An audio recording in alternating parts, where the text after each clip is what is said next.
I welcome everyone to this session. I am Santosh Kumar, founder and director, KCS Education.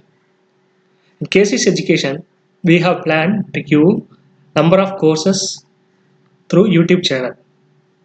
So this playlist is dedicated to Java programming. Before going into Java, I thought of giving viewers an idea about history of programming languages. What is a programming language? So we use computers day to day. So the computer do lot of mathematical computations to do a specific task. So we have to instruct this computer to do a specific task. The means of instructing is called as programming language. So there are very many number of programming languages in the world.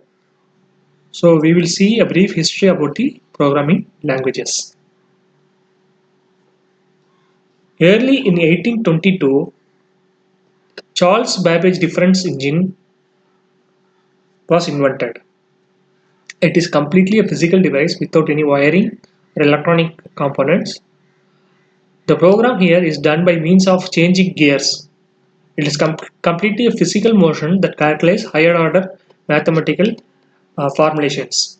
This Charles Babbage difference engine can solve up to 7th order polynomial equation.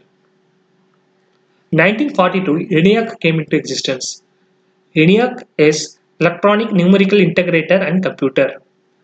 This makes use of electrical signals to do a calculation for a program. So it requires resetting switch and rewiring for every new program that is done in this ENIAC computer. So you can see that lot of wiring is there.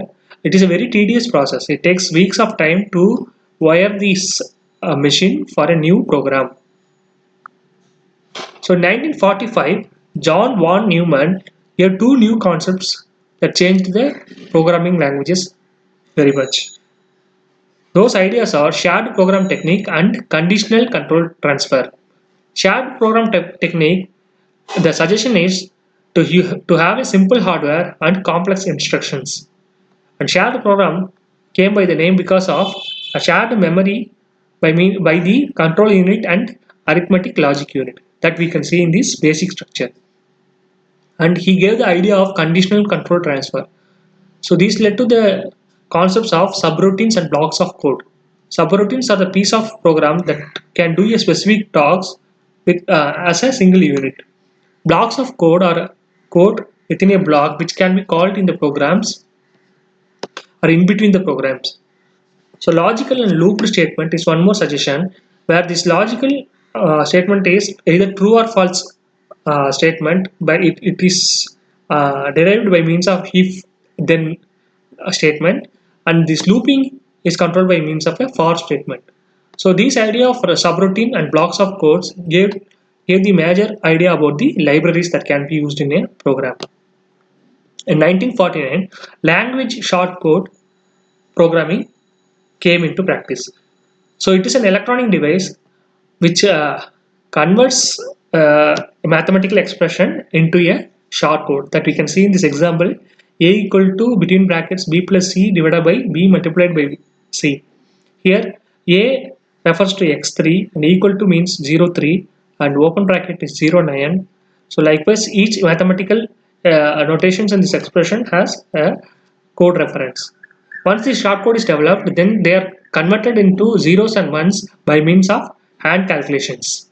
So it is again a tedious process to do hand calculation for whole set of program. In 1951, Grace Hopper gave the idea of compiler in her PhD thesis. So she was a founder of first compiler.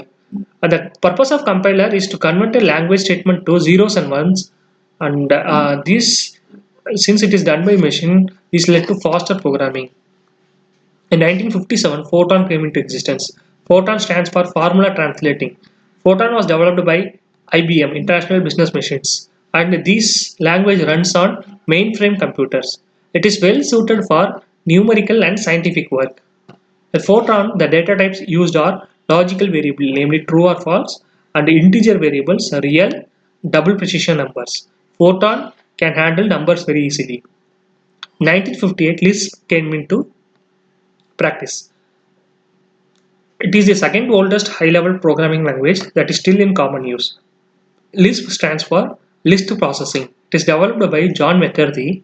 It is specifically designed for artificial intelligence research. So this program can handle mathematical notations and it covers the concepts of tree data structures, automatic storage management, data typing, and self-hosting compilers.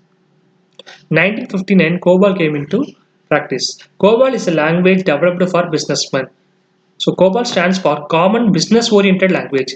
So it involves a lot of data processing application.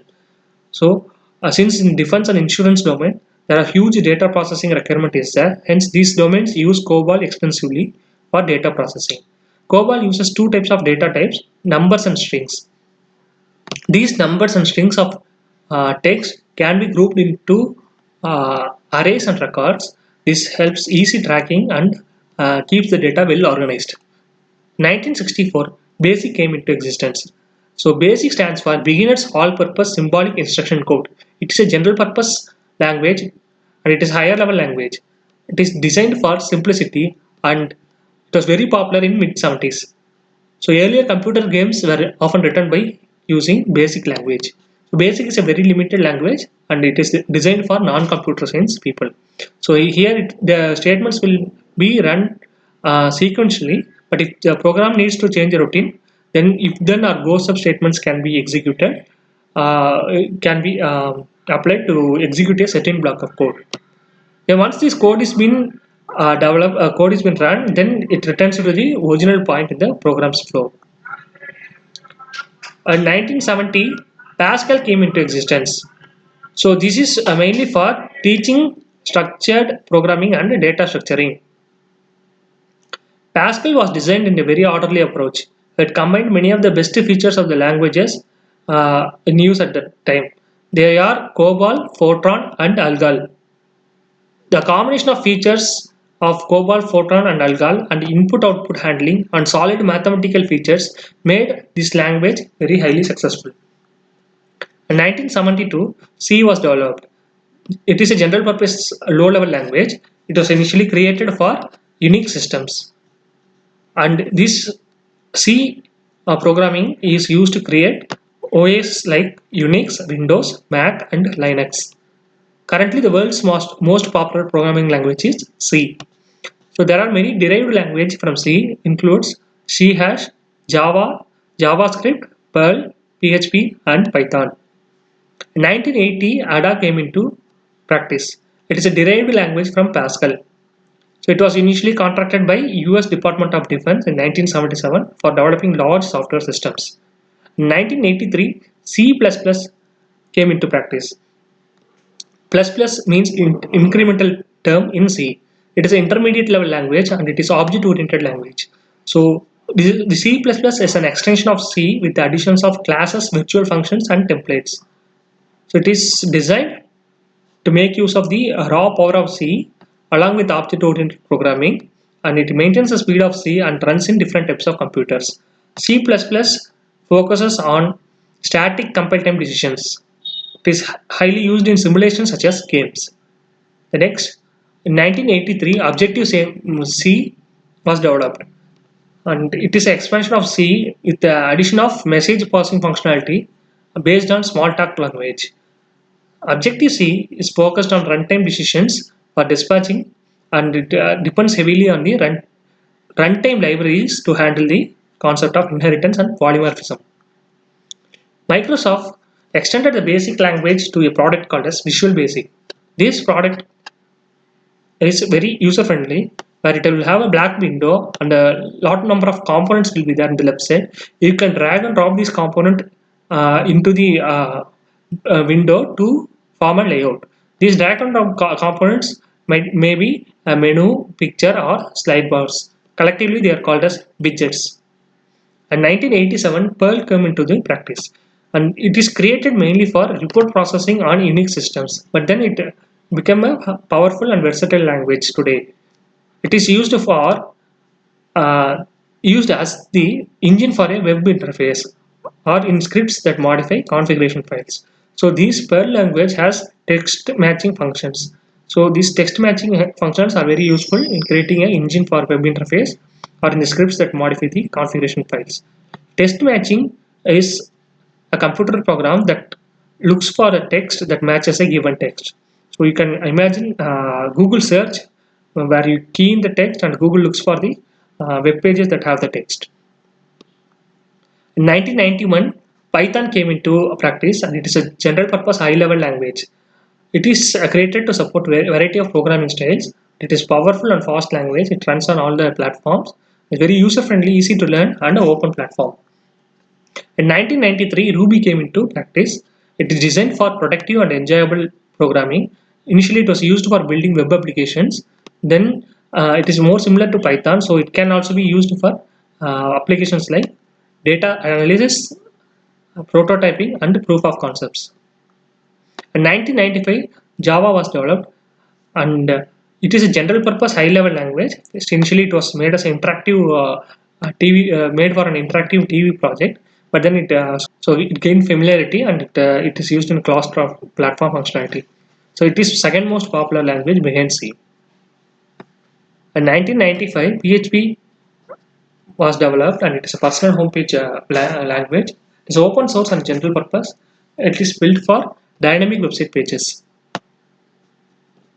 So most widely used as an open source software by the enterprises. 1995, JavaScript came into practice. It was a high-level language created mainly as an extension for the web page functionality. Where dynamic web pages use JavaScript for form submission and validation, interactivity, animations, user activity tracking, etc.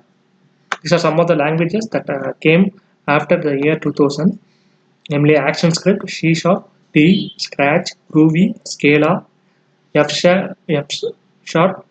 PowerShell, Clojure, Go, Rust, Dart, Kotlin, Elixir, Julia, TypeScript, and Swift. Each of these languages will have a special application. Based on the application, we have to choose a language. To conclude things, the programming languages have been under development for years and will remain so for many years to come. The languages of tomorrow will be more natural with the invention of the quantum and biological computers. If you like this video, please like, share and subscribe. Know your comments so that we can address the same. Thank you.